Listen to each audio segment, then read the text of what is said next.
So let me ask you a question, and this is in my investigations of way back after 9/11. My interest was piqued in a lot of these things.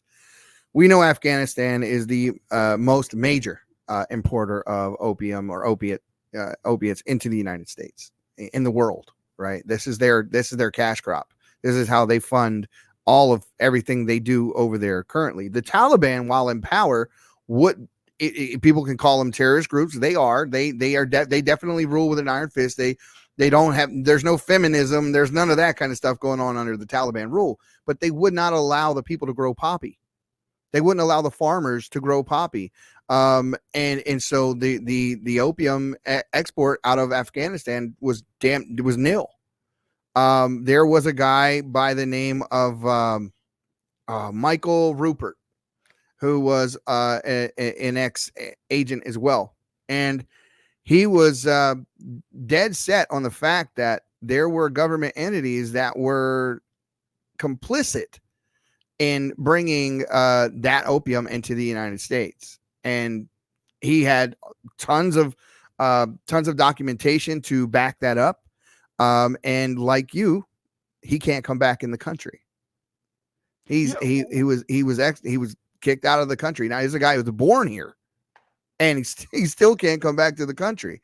And he had just an amazing story to tell, and all of this kind of lines up. And then you see like movies like American Gangster, which is based on a true story that talks about drugs being brought back by our own military into the United States. So I guess my question is that do you see that kind of corruption? I mean, from an insider's perspective, I mean, is this really who we have protecting us? You're Eddie, you're 100% correct. Let me rephrase this so that people could understand. When I was in the military and I was in the FBI, at the time, I still thought the government was different than the corporations. It was separate. And we're not a profit-seeking entity. You know, it's duty, honor, country, we're the government. But what I realized is the government is really just implicated underneath the corporations, and that we really don't serve the American citizens. We serve the corporations. And I just realized that everything in the government, even though you think they're doing stuff, so even the FBI, when there's a case involved, there's political influence. There could be corporations influence. And I didn't realize this. I thought the government, it's like a cop, right? You think a cop's a cop. There's no money involved. He just does his job. Trust me, as you go up higher, we are a corporation, America. We're not a government anymore. We're a corporation. And everything is about the money. Because again, I realized part of the reason why my case got shut down is you got to go back. Radical Islamic terrorism, the Afghanistan war, the Iraq war, the FBI agents that were working those cases, oh my God, money going there, because that's where the money is. So I guess what I would say to the American people is our country, to include our government, it's truly bought and sold. And I do think one of the reasons, and I go back to Donald Trump, everyone's jealous of him. You can see a lot of people in the left, he's a rich, elite billionaire. My theory is, probably Trump needs to be a billionaire, because if he didn't have that money, he'd probably have to work for the corporation. Sure. You know, yeah, I mean, I loved it. It was so classic in the debate where he's sitting there with Jeb Bush on stage and he shushes him. I thought that was absolutely classic. And he says the reason why these people here are booing me is because they're all special interests. These are all the guys that are funding all these people up here on stage. And he just went straight at the throat of everyone on that stage, Rubio, Jeb Bush, and the likes, all the way down the line. And you got to understand that the Bushes, for one, they are not some conservative family. The Prescott Bush was under investigation, and during World War II, they owned companies, Hamburg American Shipping Lines, Brown Brothers Harriman Bank, and their assets were frozen because they were funding Hitler during World War II. Yeah. So these are not the guys you think they are. And then George Bush instrumental in creating the CIA. And then you find out that George Bush Jr., his one of his best friends, James R. Bath, whose name was redacted and then unredacted, and we know who he is now, was the money man for the Bin Ladens. These were the Bin Ladens were their buddies. They vacationed with them. In fact, after 9/11, the only people allowed to fly when there was no one in the air were the bin Ladens, and they flew them out of this country back to their own. And I think to reiterate to the American people about how I realize the government is basically just working for the corporations, the same thing happened to me when I went to China and I was working for the corporate. When I was in China, I was working for Boeing and I was in charge, or not in charge, I was part of a project. I was part of the project that was the largest single overseas investment in the history of Boeing. The China factories, building factories in China. And the point is, I was in these meetings where I saw the executives from Boeing. Again, this is the military industrial complex, flying out from Seattle, our headquarters, going to these conferences with the Chinese government, very high level. You think these people were brothers, drinking, shaking, hugging. And I thought to myself, that doesn't look normal. And I just realized that we really are. You hear these conspiracy theories that the banks control us. I'm telling you, I'm not going to doubt it. I really do. I think they just have so much influence that is everything is about the money. And whoever has the money has the control. And I think America, we're just bought and sold. And that's the problem. We're going down this path. But I don't have faith anymore that our government, to include our military, is sort of independent from the corporations and, they have their own, morality and this is what they're going to do. They are so much easily influenced because their budget and everything comes from the politicians. The politicians are bought and sold by the corporations. So yeah, security is the guise through which we lose our freedoms, right? Which is, give me liberty or give me death, and that sort of thing is the opposing viewpoint of that. And this is exactly what happened with the Patriot Act. And of course, you can be free in a prison cell. Safe, I say, in prison cell, not free, but you're definitely safe. And so they're putting these prisons up, a brick at a time around us. And they come there are bricks put up every time there is a crisis. There's some more bricks in place, more legislation to take more freedoms away. And now a lot of people don't realize we do have in the United States right now, there are FEMA camps empty with just amazing amount of space to house, from my understanding, almost 1 million plus people. That Jesse Ventura went with I forget who it was, but he had a show called Conspiracy Theory, right? I mean, obviously you look at these shows and you see them and you take a lot of the things they say with a grain of salt, right? You say, okay, this may be for more entertainment purposes, but it turned out that the things that he was showing were very legitimate. And he went into a place that they called or termed a family center. I believe it was in Georgia in this one. And he walks up to the front door of this place that looks like a damn prison. It's got prison, gates up, but there are houses inside, playgrounds, and it just looks like a giant neighborhood, but inside of a prison. And it was called a family center.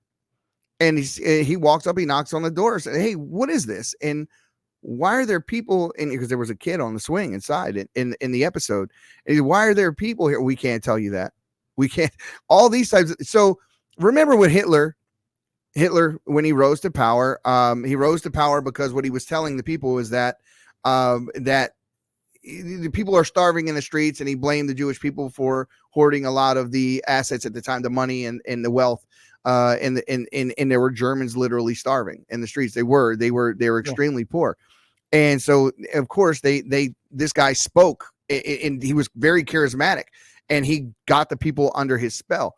When he turned on the Jews, I mean, when he really turned, he put them in what he called family centers. And that's what he told his population. They didn't know that these were internment camps and what he was doing in these camps, but they termed them family centers. And that's and we see the same thing that Hitler did when he burned the Reichstag. He burned the Reichstag. He blamed terrorists.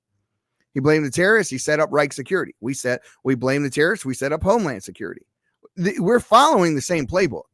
Yeah, I think the whole COVID thing is a good example. In fact, I ate my hat. I was in China during the COVID nightmare. If anyone watched my video 3 when I was working for Amazon. However, I had incorrectly argued with the Chinese saying in America, because in China they were taking away the freedoms. And I said, this will never happen in America, but it did.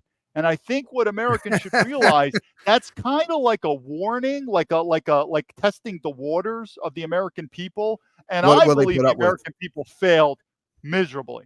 Miserable, meaning I really think people are sheep and get the COVID vaccine. Oh, if you didn't get it, then you're a danger. But Yeah.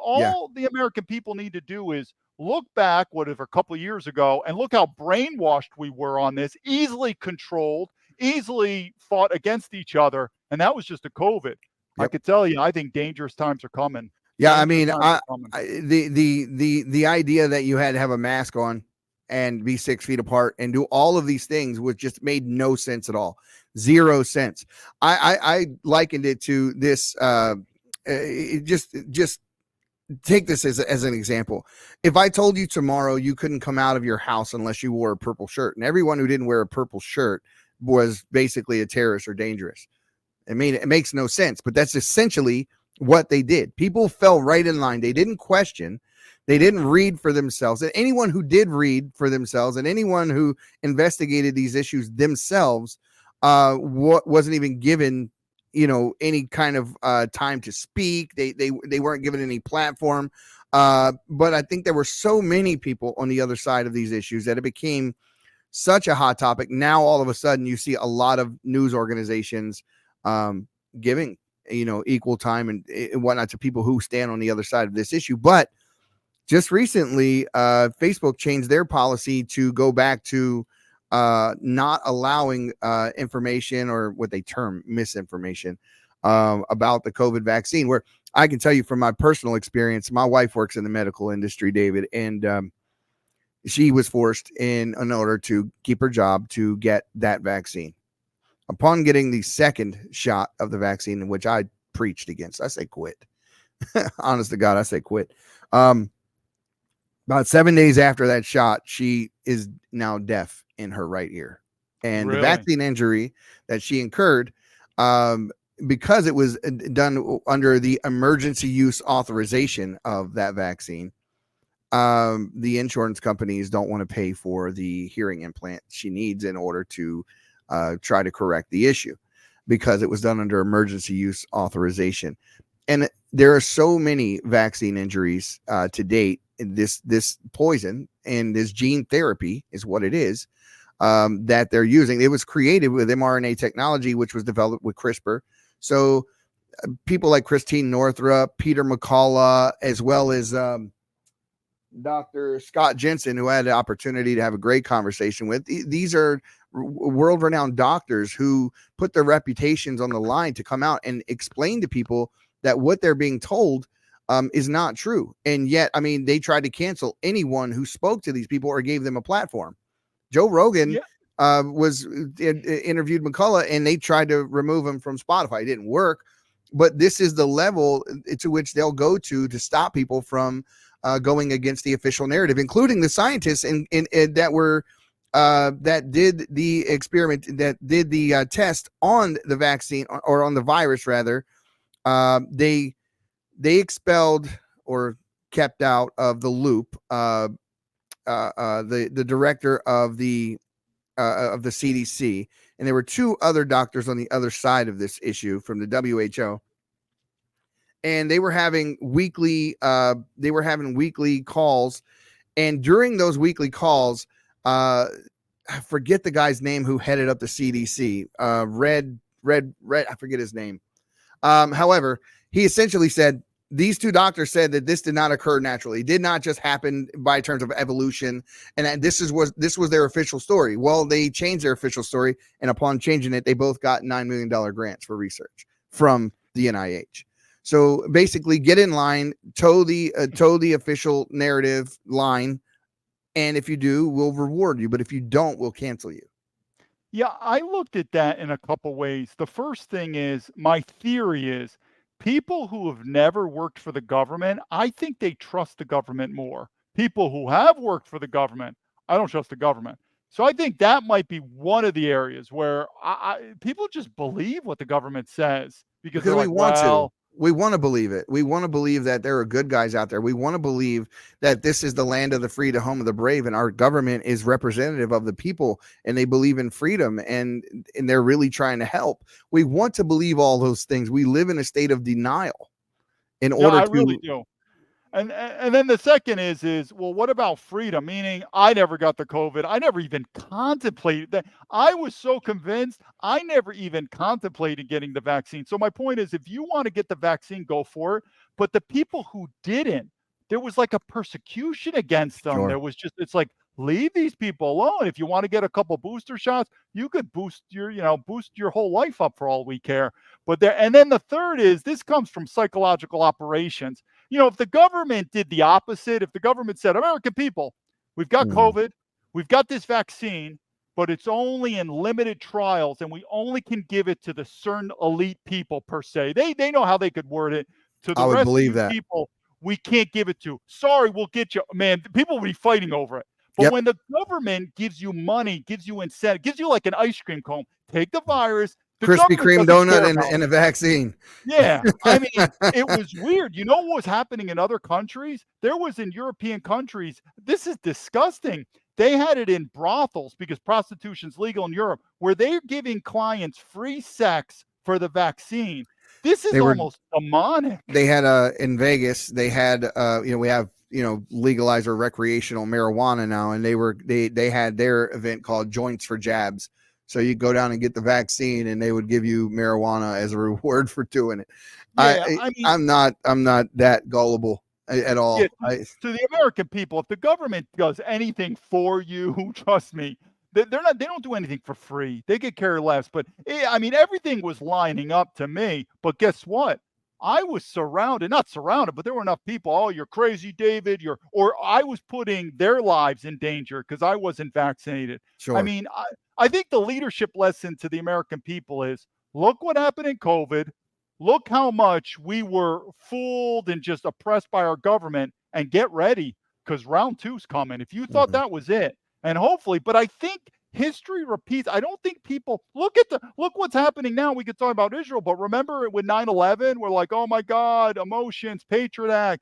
You're going to Mhm. watch it. It's going to be happening here in America. There's going to be a terrorist attack, and boom, there's going to be another Patriot Act coming our way. So let me ask you this, because I want to go on to some of those more current Yeah, issues with Israel and that sort of thing. But in Ukraine or whatever, absolutely. exactly, and I think that's, I mean, obviously emotions are very high right now over these things, and they got a lot of very large Christian population in the United States that feels a certain a certain way toward Israel. Like me, it's not my country, but it damn sure feels like it. But Yeah. um, we're seeing a lot of these things that take place. All of the issues that we covered thus far, kind of trying to pull the veil back off of people's eyes so that they see the true face of government, and maybe don't fall into the two-party paradox and start supporting people instead of parties. And this needs to be the way things are. I mean, there are people that you agree with, people you disagree with, issues you agree with them on, and issues you don't agree with. As I told you, I'm trying to have this conversation with Robert F. Kennedy Jr. Hopefully, within the next month or so, I get to do that. We're trying to work that out right now. I'm not a Democrat by any stretch of the imagination, nor do I believe in any form of socialism or any of the reparations, which he is absolutely for. But he says enough other things that I do agree with, that I think that I'm able to sit down and have a conversation with this guy and exchange an exchange of ideas. So, what do you think took place in the United States? What was the turning point that took us from a place where you could be a Democrat, I could be a Republican, and I could say, let's go to lunch? And what happened to that? Yeah. So I think a lot of it has to do with immigration demographics. I'm from New York, but I don't really consider New York my home. So in my leadership theory, I put faith, family, freedom, because in leadership, you have to be able to define who are you or what are we? What is America, right? That's a good question. What is America? I Mhm. believe 100 years ago, that answer would be more simplified. Now, is anything not American? Really? I mean, you can't even Mhm. argue. I mean, you could say America's communism, right? So that's the problem. In my philosophy, I say faith, family, freedom, faith. We are a Judeo-Christian country. Are That's we right. still that? Maybe not, but that's our roots. Second, we are a European country. That's our roots. Are we European still? Probably not, but that's our roots. Freedom, that's why we had a Revolutionary War. How's freedom going? It's going down. But the part of leadership is you have to define first. This is where non-Western countries have a strength. If I asked you right now to describe what is a Chinese person, a Chinese citizen, I bet your options or variables would be much less than if I asked you what's an American. Literally, what's not an American? Everything's an American these days. It's the kitchen sink. That's dangerous. Yeah. If you There's no ask standard. anyone, There's no standard. You could be anything now. You could say I'm a Satanist. I think pedophilia is good. Okay, And that's where I know I'm going to sound crazy for saying this, but it's true.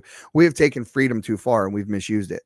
By allowing people to march down the street waving flags and in solidarity with Hamas, we are now criminals are the new victims. I mean, we had teens in Chicago swarm the streets, pull people out of their apartments, loot and riot and do all sorts of things. And the mayor said, don't call them a mob. They were we saw a man jump on stage with the famous comedian David Chappelle and try to stab him on stage. That man was free that night to walk the street. We don't have a value system anymore. We're not prosecuting criminals. We're not prosecuting them. Because like I said, if you're going to learn leadership, you've got to learn the balance between morality and legality. It's the chicken and egg, morality and legality. But let's just look at morality right now. You can. Now, here's something about China. They say China's an atheist country, sort of. But if you go into Taoism, Confucianism, and Buddhism, there's still, doctrines of this is right, this is wrong. I don't think we have this anymore in America, because if you got into everything's relative. Everything, because we want to be liberal. We don't want to offend everyone. Because really, if you think about it, communism, and I define China more as fascism. And that's another conversation. But the point is, if you want, that's what the left is as well. They're actually fascists, but they want to term everyone else to be fascist. It's gaslighting. Believe like we do, think like we do, and we'll leave you alone. If you don't, we're going to attack you. And so the tolerance and the freedoms and they just don't exist. And I think that's the problem in America. We're losing our identity. But if you ask me about our foreign policy, I'll just do it real. We'll go in depth, but I would just say this. I view America as a Judeo-Christian country, European heritage that values freedom. Mm-hmm. Therefore, now don't quote me on this all the way, but if there's a country that's Judeo-Christian, that's European, this would be Israel, this would also be Ukraine, I think, then you should definitely have a natural bond. Now, I'm not saying we're going to be in a full alliance where we give them money and put troops on the ground, but I would say a country like Ukraine and Israel, there should be a more normal bond than a country like China. You know what I'm saying? China is going to be like, what the hell is China? Well, we have more common ground. At least there are things. Well, we should have more common ground. There should be more things we have in common than not, even though societally we are different. But we do have more in common with European countries than we would have, let's say, with China. That wasn't always the case. But I mean, we could talk about the history of China and the evolution of China to where it is now with essentially the government is God. They have currently well over 1 million people in internment camps. They don't allow the free worship of deities, no matter what it is. Even they had and I work with and I interview all the time. I have him on here all the time. Nat Hung, who works at Epic Times, and he's very big on communism being the biggest threat to freedom in the free world. And he does a lot of groundwork on laying out how it is that communism is gaining these footholds and what are the tricks that it uses in Marxism and fundings and creating infrastructures. For instance, China's building dams in some third world countries with proprietary technology. Yeah. And who's going to supply the parts, the software upgrades, and that sort of thing? It's going to be China. So either toe the line, or we're going to cut your electricity off, or you're not going to have running water. And like I said, the key though to China is we got to look at our corporations. You got to look at our corporate. If it wasn't for, remember, we built this Frankenstein. We've got to look at our and let's face it, Americans still want to buy cheap stuff made in China. Absolutely. We're a corporation. We got to look at it from an economic stunt. But what I would say is this. So, and I've been very adamant about this. The Ukraine war, 100% stay out of it. 100% stay out of it. Now we can argue that. I want to get into that because I have Okay. an insight on the Ukraine war that I would really like to get your insight on. Before we do that, I'm going to take a quick pause, and Okay. we'll come right back. Patriots, we're back with David Baumblatt, ex-FBI agent turned whistleblower, and like I said before the break, we want to get into some of the current issues, right? So we're talking about Ukraine, talking about Israel. We're talking about the state of affairs in the United States, from Harvard, Yale, University of Washington, UC Berkeley, and others, the things that we see happening here. But let's just knock one domino down at a time, starting with Ukraine. Can you give me some insight into Ukraine? How do you see this conflict playing out? What do you think the cause of it is? And bigger question for you on the other end of this is, we immediately saw everybody yell ceasefire with the Israeli-Palestinian conflict. Ceasefire, please, ceasefire. I haven't heard one damn person yet say ceasefire between Russia and Ukraine and try to put an end to this. In fact, I believe even when Putin tried to say, hey, let's sit down, these are the terms of which I will stop this, he was just ignored. Why is that on this side of the political aisle, and in a completely different way in Israel? I think a lot of it has to do with influence, and I'll compare Israel, China, and Russia all together. So I think starting off, and I'm a proud Jewish American, but Israel has a lot of influence in America. It is what it is, and that's a whole conversation we could get into. But let's compare specifically China and Russia, and again about influence. And that is, China, is about the second largest economy in the world. It could possibly be the first largest economy in the world. And our corporations make a lot of money from China. Hence, our politicians make a lot of money from China. So China is handled more with kitty gloves. Russia, the economy of Russia is about the size of the state of Texas or the country of Spain. Russia is actually not a very rich country, and their products and services really that they, energy products and wise, we don't make that much money from our corporations, meaning the politicians don't make it. But if you look at Russia as a whole or China as a whole, they're both enemies of America. I mean, they're kind of in a similar fashion, but Russia has much worse of a name. China, not so bad. I say follow the money on that. Now, if we're going to look at the conflict, though, what's happening in Israel, it is apples and oranges, because Russia and Ukraine, just like China and Taiwan, there's similarities of ethnicity, of historical land, and they look at them differently. Trust me, the Chinese look at the Taiwanese as their brothers. They disagree with them, but they're their brothers. The Russians look the same way with the Ukrainians. Israel and Hamas and the Palestinians, my God, that is just two people who just don't get along for so many reasons. But the point being, as I say again, Ukraine, you could say, is part of the Russian influence. The same thing like Taiwan is part of China's influence. And the question to Americans is, what's in it for us? I mean, you really got to ask ourselves, what is in it for us? And I've made it clear, Taiwan and Ukraine, stay out of it. The Cold War ended. NATO should have been, and I was worried. And here's the story. So when I was in NATO, so I served in NATO both when I was in Kosovo, and I was stationed what's called the U.S. Army European Headquarters in Germany. So I graduated at headquarters. I was when I graduated West Point, I was stationed in Germany. And the first thing that I learned very quickly when I was in NATO is the American European military. And what do I mean by that? If America stops spending money on NATO, if America stops giving leadership, I'm in favor NATO, of that, by the way. The USSR doesn't exist anymore. I don't think there's a reason to have NATO. Absolutely. And if America doesn't give tanks and airplanes, in fact, I was stationed similar to like my name is Baumblatt. There's a base called Baumholder in Germany. It is the largest concentration of U.S. troops outside of America. It's in Germany, called Baumholder, Germany. That's the name of the base. That's where I was stationed. And I'm telling you, we spend so much money. So the point being is Ukraine and Russia are obviously in Europe. It is time for our European allies like Germany, like France, like Britain to start taking charge, save the American taxpayer money, save American lives, whatever you want to call it. but it is time for Europeans to start doing their own dirty laundry. And so now, whether they want to get involved or not, like I said, but I think to the American people, this is a war machine for America where the military industrial complex needs to make money. When Russia collapsed, when the Soviet Union collapsed, NATO should have been disbanded.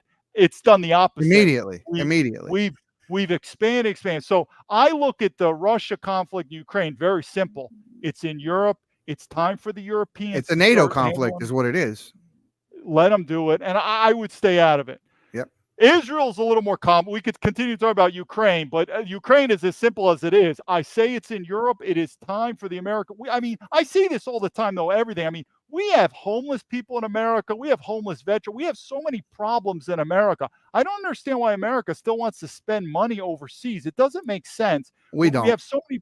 Yeah, it's the elites. It's the elites. If you took a vote today on spending on all these foreign proxy wars, that is what Ukraine is a proxy war. If you took an up down vote of every citizen in the United States, you would find that would fall flat immediately. People don't want to spend money in that war, and you definitely don't want to back Zelensky over Putin. They're the same person. Yeah, they're not different. Something I tell the American people that when I was living overseas, just like you say, people from overseas are brainwashed, and I'm not going to argue with that. Americans were also brainwashed, and that is, we have it indoctrinated in us that if a country is not a democracy, it gives us a right to go to war. Go to war. And it's just to the point of this Ukraine. Nation building. Ukraine is a corrupt country. I say, let them figure it out. Let Russia figure it out. And to the American people, you've got to look at our report card. We're not doing a very good overseas foreign policy with these military expeditions. We don't have a good track record. So for Ukraine and Russia, it's very simple. I say stay out of it and let the Europeans start taking charge. Well, it goes even deeper. Well, you have Putin, who puts his political opponents in prison, right? We all know this.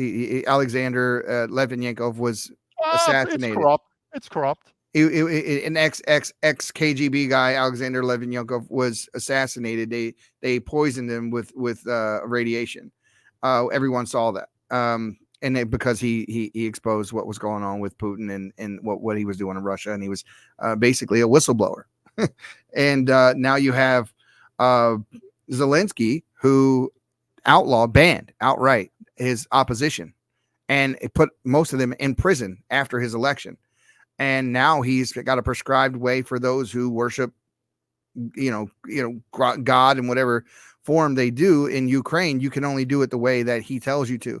His media is no longer free, and he didn't want the people in Ukraine to be able to use the internet. He didn't want people showing exactly what was really happening over there. All of the telltale signs of a dictator.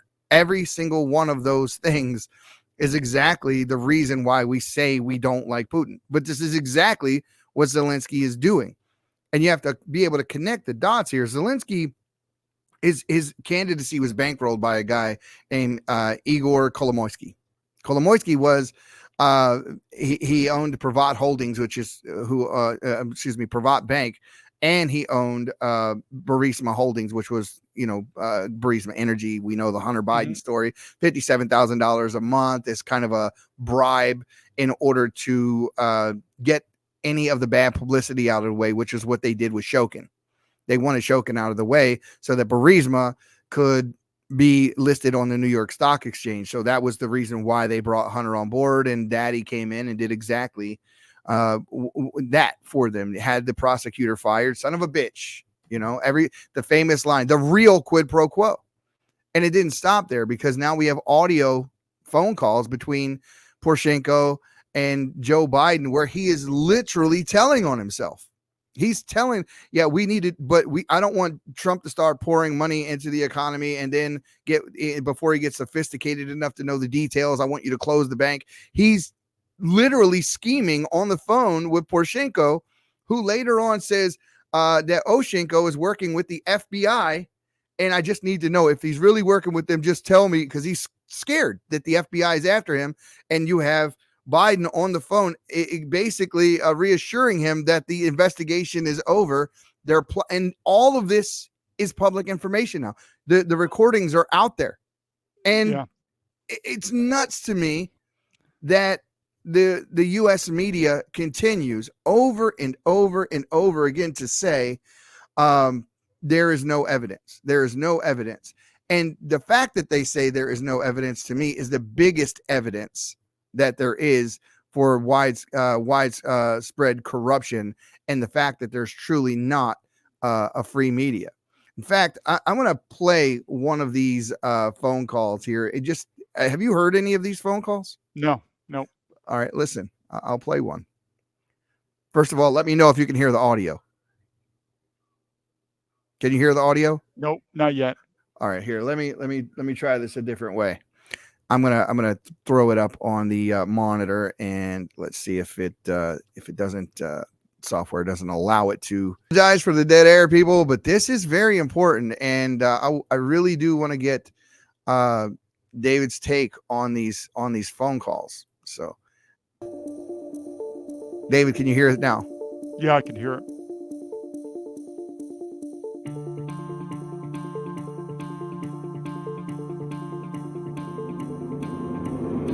Assuming that there is a new government and a new prosecutor general, I am prepared to do a public signing of the commitment for the $1 billion.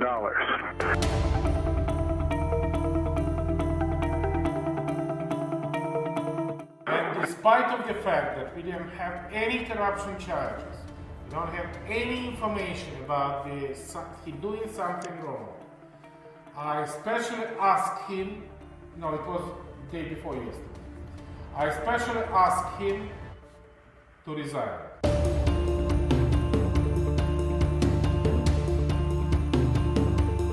Congratulations on installing the new prosecutor general. It's going to be critical for him to work quickly to repair the damage Shokin did. And I'm a man of my word. And that now that the new prosecutor general's in place, we're ready to move forward in signing that new $1 billion loan guarantee.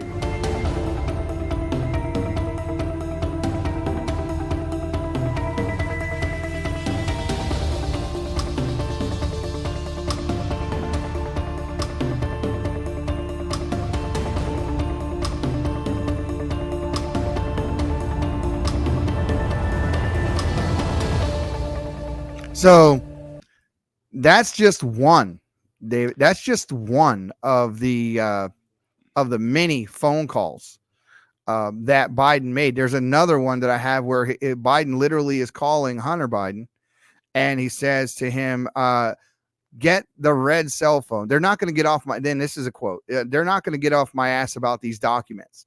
There are about 5 other places that I know they are. Get the red cell phone and call Barack and Michelle and tell them that Operation Crash and Burn is a go. And this is not bullshit. This is on the level. These are I heard these phone calls first on Dan Bongino's show, and I went and I immediately got copies of all of them. And they are telling. I mean, they are absolutely telling. And when you hear these phone calls, you immediately realize how big the swamp really is, because our media is lying to people and telling people there is no evidence. And this guy is, bar none, the most corrupt president to ever hold office ever. His grandchildren got money from China, Ukraine, Russia, Romania. He's corrupt as can be. So I think to the audience, and we'll address it step by step. The first thing I would say is, every time that we want to get in these countries because we say they're corrupt and we want to make them better, there's corrupt countries everywhere. So we're like, well, we gotta worry about this. I mean, we're gonna go to Africa. So there's countries everywhere that are corrupt. So what are we gonna save the world? Number one. Number two, the whole point about us trying to uphold democracy is allowing that country to decide how they want to govern themselves internally, how they want. And we will not unethically or illegally interfere, which this is. Even in a private case, this would be FCPA, Foreign Corrupt Practices Act. I mean, corruption's all there. So it goes back to the American people. It's interesting. There's a story in the FBI, and that is, if you really think about Hollywood, you actually think about the job that I was in, foreign counterintelligence or counterterrorism. It's more Hollywood. However, there's another department in the FBI, and my buddy worked it, and we talked, and it's public corruption. And so this is a part of the FBI that investigates congressmen, senators, and the IA of politics, I guess. Yeah. So, it doesn't sound that sexy as foreign counterintelligence, counterterrorism. But my buddy was telling me, and he couldn't tell me all this stuff, but he would say, David, if you think what you guys are working, terrorism or intelligence, would make the news, that would shake it, you would not believe what happens here. And he goes, some of the stuff we're allowed to investigate, some of the stuff we're not. And I think to the American people, it's obviously common sense. What is more shocking? Corruption found in China, corruption found in Ukraine, corruption found in Russia, or corruption found in your own home country that your tax money's paying for. And you familiar with Jordan Peterson? Yes. Okay. Jordan Peterson has a saying that I absolutely love: clean your room. Yeah, exactly. And this is something too. I hear these politicians, they always want to either talk bad about these corrupt countries or save these countries, right? We got to get involved, or China's corrupt. But it's like our house is falling apart in America. Yeah. And we want to save everyone, but there's people in America unemployed. We have our own, and I say it over and over again. The rats are already in the house, our house. Like, why are we constantly worried about these corrupt countries overseas when we have so many problems here? Well, the issue is, it's because the elites, meaning who really won in the Afghanistan war? The elites, the military-industrial complex, the generals. It's the same thing in Ukraine. Who's winning in Ukraine? Not the American public. We're losing money. I mean, we're not. So it comes back again. Our country is also corrupt, but that's the one thing that also opened my eyes when I lived overseas, because we're indoctrinated in America that we're a democracy, that we're America, that all these other countries are corrupt, but not us. But you've got to ask ourselves, our foreign policy is really geared at putting money in the hands of the elites, the politicians. And it's really, so to the American people, what exactly is our foreign policy? And I think the American people, they feel like they're widgets in a wheel. They don't have any influence. They have any control, until a guy like Donald Trump came along. They said, well, I can vote for him, but he's absolutely right.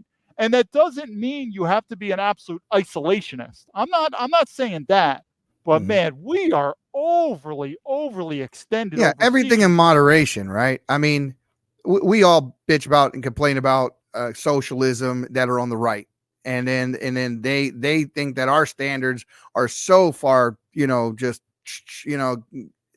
we're fascist. So that's the argument. When in fact, in a society, in a good functional society, you are going to have some aspects of it that will tend to, appear to be a little more socialistic in some way, shape, or form. There's got to be some touch of that.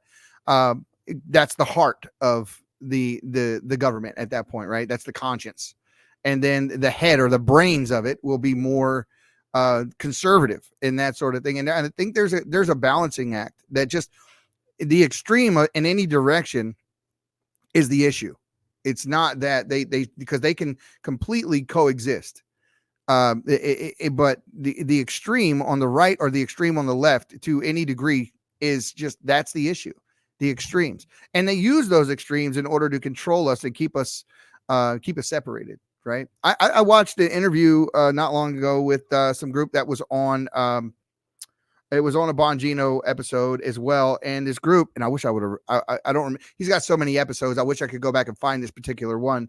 But this group, the entire premise of the group was to make sure that political organizations that exist on the right don't get footing. They don't get the following. They don't get to grow. They don't get to become anything that becomes a threat to them.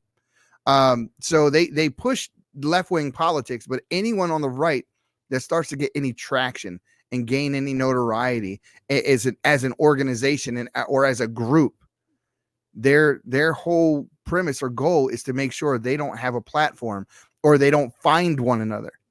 And it's illegal what they're doing and how they're doing it. And they even stated in the interview, we know it's illegal, but we're working with the FBI. And it was like this kind of quick sentence that he said and just left it and no one said anything. Like, hold up, wait, go back. Didn't you hear him just say that this is an illegal operation that they're engaged in and they're doing it with the FBI? And he said it on TV like it didn't even matter. They're saying the quiet part out loud now, and nothing's happening. Nobody's saying anything. Are they that brazen? like Joe Biden saying they're going to blow up the pipeline between Russia and Germany 2 weeks before it actually happened, said that we'll end the pipeline, and then when it actually happened, he tried to say he didn't do it. Are we that brazen?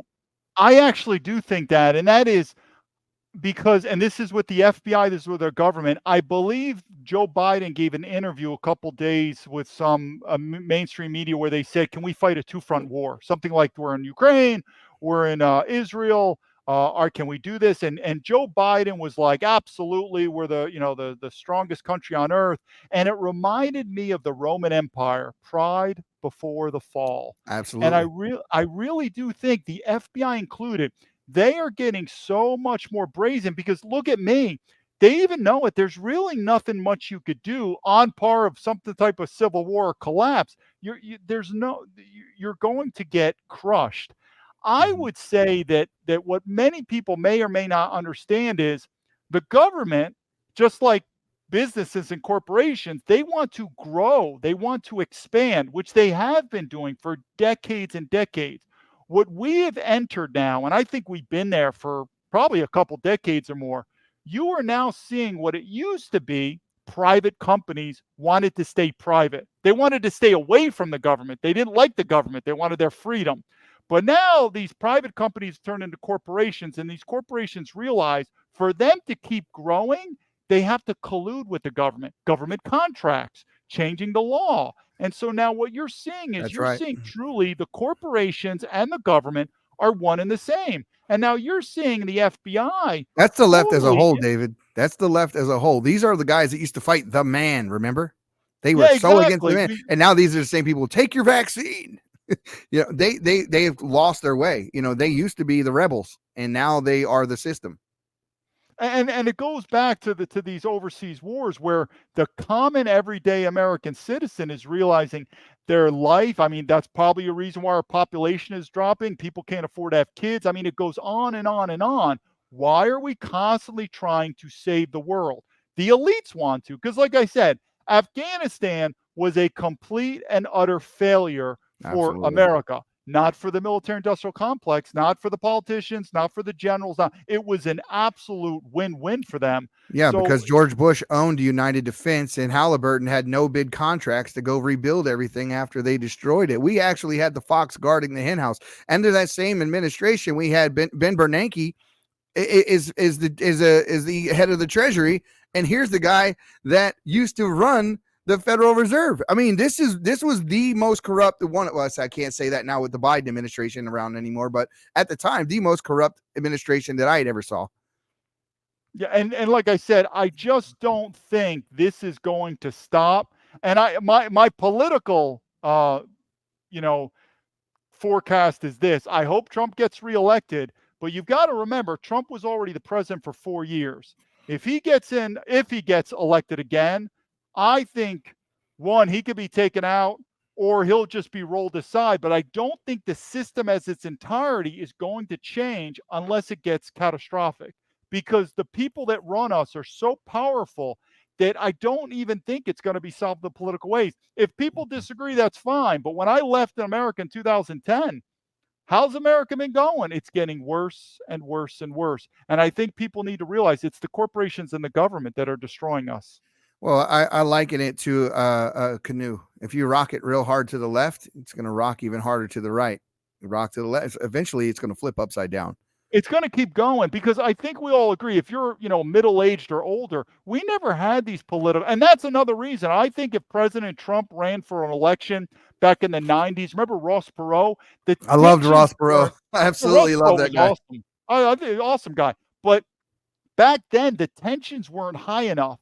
But when Trump ran in 2016, it's getting worse and worse and worse. So a guy like Trump, who's a little radical, you could say, totally accept it. But if he would have ran in the early 90s or the 1980s, I think people would not have accepted him. As the system gets worse, people are going to get more radicalized. It's how it's going to be. The other thing is when they were asking him to run in the 80s and 90s, I mean, he was doing Oprah interviews and all of these establishment types that hate him now.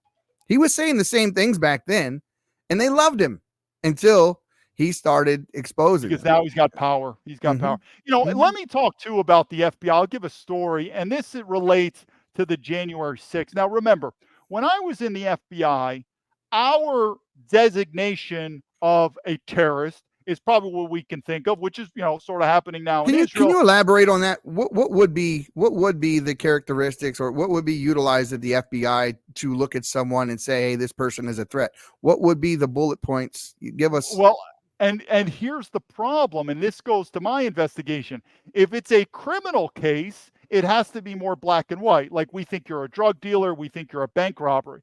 If we're going to designate you as a terrorist, what the American people don't realize, there's so much subjectiveness, which is dangerous. So Right. I see you wearing a, what is it called, 1776, you know, or don't tread on me. You've seen these sort of flags or propaganda.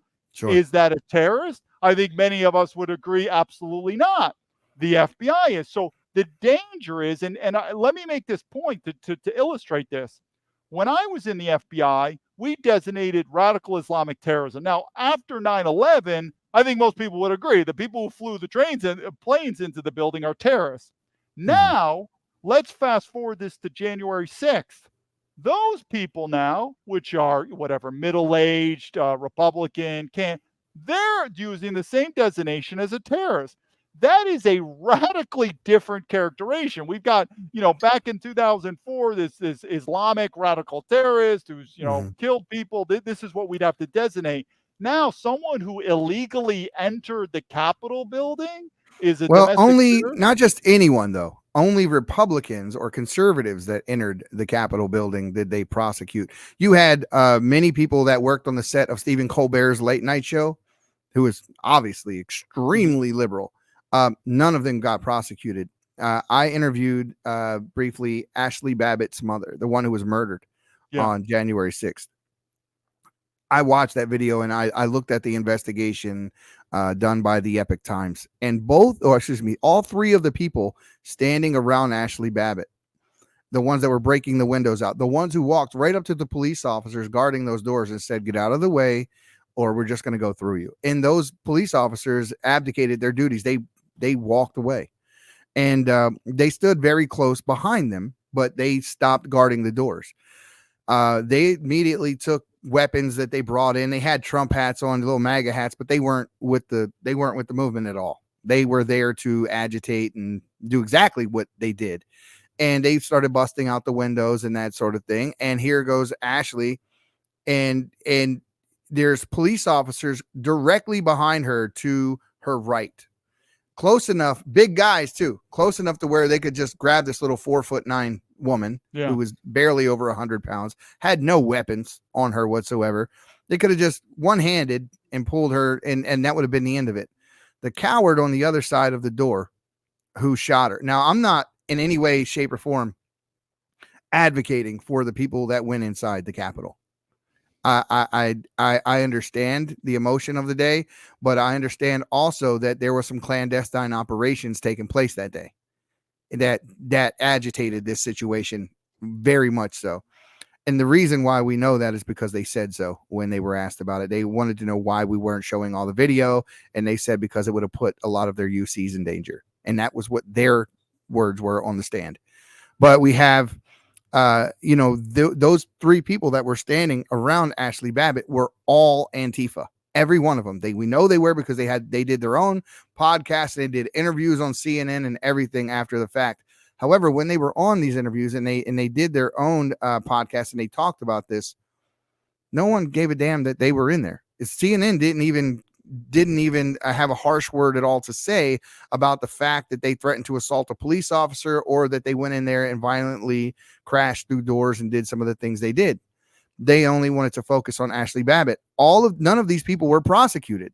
None of them. Even they were doing the media rounds and they weren't prosecuted. You had Ray Epps, who was there that day advocating 2 days in a row, advocating for people to go inside the Capitol. We need to go inside. There's a scene where you see him whisper into the ears of some young men, and then they start crashing the gates through. And now he's finally indicted on a misdemeanor, where we have Enrique, forget his last name, from the Proud Boys, who just recently got 22 years in prison, and he wasn't even in the Capitol. And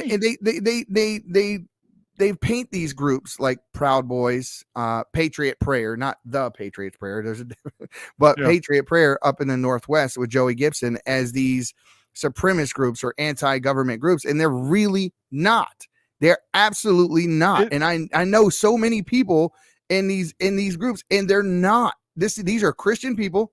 They're not white supremacists, because they have every race and even homosexuals. And people they have the same ideology. They believe in the same things, no matter what walk of life they came from.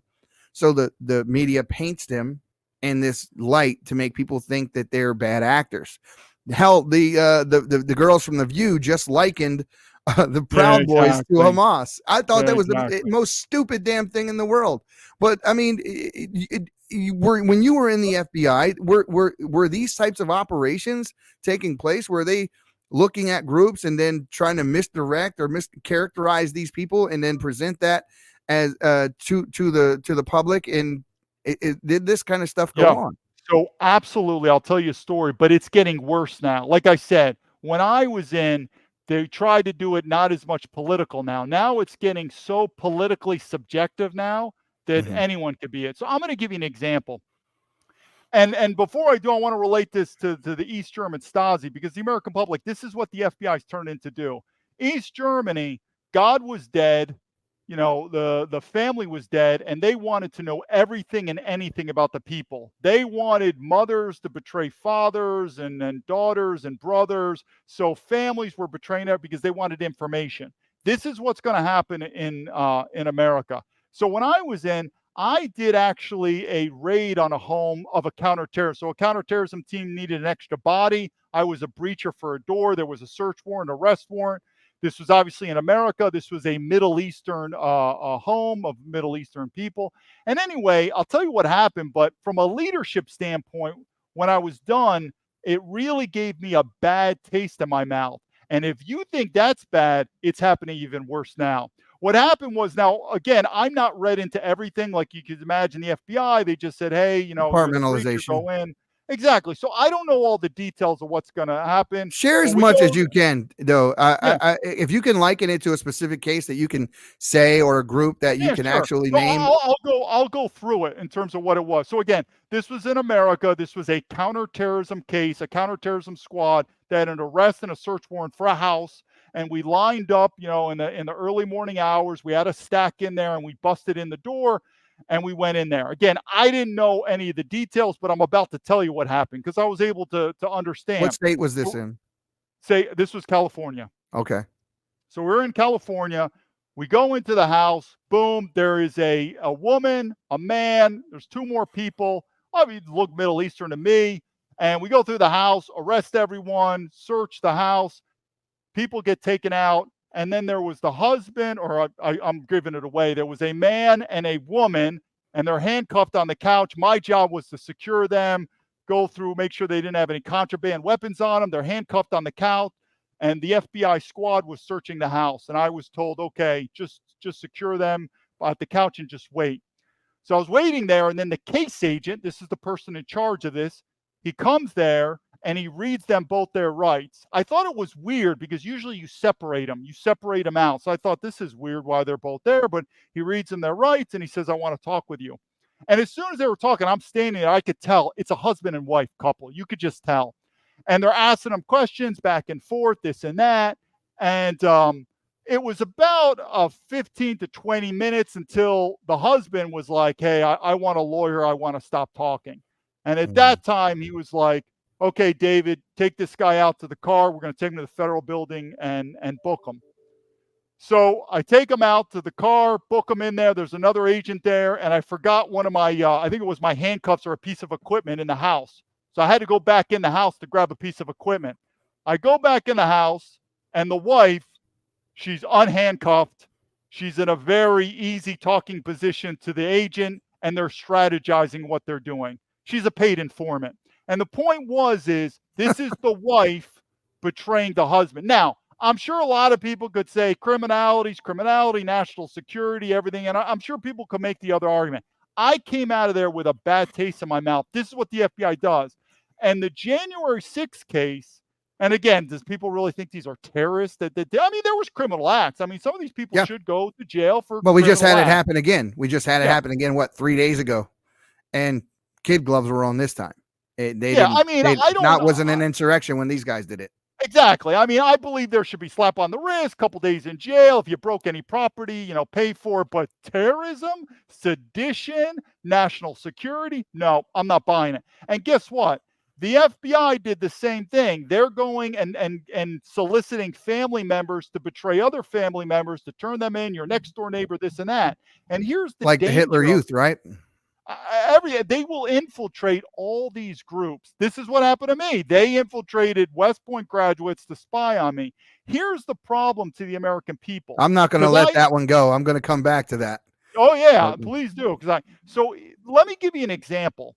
I was on wiretaps, as we can all imagine, sort of like the movies. There you are with the headphones, listening in on your subject. Now, criminal case, national security case. Let's go by the numbers. If it's a criminal case, let's just say drugs. We got a case open and we believe the guy's doing drugs. By law, if the conversation's being had, so we're listening in on his phone, who knows? He might be talking to his partner to ship in the drugs, or he might just be talking to his wife about who's going to take care of the kids that night. If it's not related to the crime, you're required by law to mute and then go back in, because it's not related to the law or to the crime. And it's varied. Just like when you have warrants, and you go into a home, what are you looking for? Exactly. This is why it was so illegal what they did to Trump, because they got a general warrant and they just took everything and they looked everywhere, and that's illegal. So here's my situation, what they're doing to me, because this is what the FBI does. If it is a national security case, what exactly is not intelligence?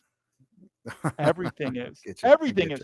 You're okay. You have a homosexual lover, or I don't know, you like to eat steak and eggs. Everything. It's intel. They'll collect everything on you, and then you're like, what the hell does that have to do with national security? The guy likes steak and eggs, and he likes to eat at Denny's restaurant. They'll take everything. And the point is, now, if I was a foreign national, I don't care. It is what it is. A U.S. citizen? No way. But that's how it is. And because those January 6th, they were not labeled as criminals. They were labeled as terrorists. Seditionists. My God, you're going to unleash the FBI on you now. Now they'll tap your phones or whatever, because that's what I say again, that's what people, when I look at my case, are like, what? It's amazing that as a U.S. citizen, it takes less evidence to go after a person if you're accusing them of being a terrorist or a spy than it would if he's a drug dealer or a bank robber. You think it's the opposite. You think you need more evidence. I mean, a terrorist is and look at the crime, that you go to jail. I mean, this is a very serious crime. But if you're a U.S. citizen and the FBI thinks, so your question is, what is the designator? It's called the flavor of the month, as we said in the FBI. What's the flavor of the month? And I'm telling you, that flavor has changed since I left. Now, I say again, we were looking at radical Islamic terrorists. I think most people could agree they're terrorists. I mean, if it walks like a duck's tongue, we could say, there were people, there are threats to lives. These people in January, and then I make the point, if these people in January 6th really wanted to be terrorists, don't you think they'd be probably locked and loaded? Meaning they probably had the potential to do a lot more damage if they wanted. I believe the number one, they were basically taking guided tours through the Capitol, praying and singing Christian songs. A hell of a terrorist group. But the reason I believe they wanted them to have those optics as being radicals and violent and all these other, just misinformation they put out into the ether. Not that there weren't some violence, not that there weren't some people that were breaking windows, but what they didn't show you was true Trump supporters and conservatives on the scene telling the police officers, what the hell are you guys doing? Do something about this. This is not what we stand for. Over and over and over again. Then there were other people who were swept up into what was going on. And basically this crowd was pushing them and they ended up inside the Capitol. So there was all of these things going on. Also, I had friends that were on the ground and told me there were police officers there with masks on and badges weren't displayed or anything. They would come out into the crowd and they would, throw tear gas into the crowd, disappear, come back. They were agitating people, intentionally agitating people. And the fact that Nancy Pelosi had the option to have the National Guard ready and Trump made all the provisions for safety during that day and at that time, which they didn't take intentionally. And the Capitol police officers that were caught on video said as much as well. They set us up. So when you take all of these things, I mean, like if you had one of them, you could make an argument whether or not that's what happened. But then you have, 10 points of contention that all get check. I may not see the cake. I see you grab the flour. I see you grab the eggs. I see you grab the yeast. I don't have to see it. I know that you got all the ingredients for it. I know that's what you're doing. And that's what they did. And they used the optics that they created on the ground that day and the media who played along with it to try to label Trump as a seditionist. It was all in an effort to make sure he couldn't run for president again, even though he said in his own speech, peacefully and patriotically, make your voices heard. Yeah, what you're going to find is it's true. This is sort of done in third world countries in terms of politics is dangerous in these third world countries, very dangerous. Not in America, right? Again, I think everyone could agree with me. When you grew up in America, politics growing up in America sometimes can be considered boring, right? No one paid attention. I think it was Trump who was the first one who actually put excitement and politics together. For me, it was Ron Paul. Yeah, Ron Paul, definitely.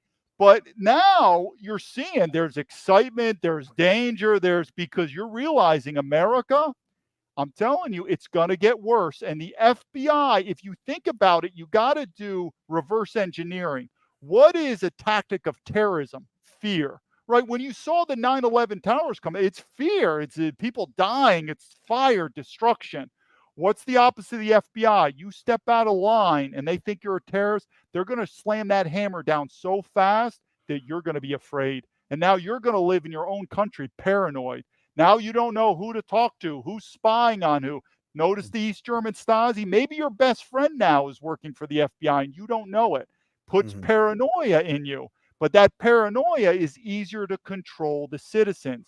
Because I say again, just like a corporation doesn't like unions, a government doesn't like militias, any of these groups, like religious groups, any of these tight-knit groups, the government doesn't like. They're worried about it. I'm not a fan of unions myself. And lately, I don't think that the people who are in unions should be fans of them either. I mean, that's a whole different topic. But, I mean, when they're talking about creating autonomous semi-trucks, ones that don't have drivers, but the truckers union is pushing for it.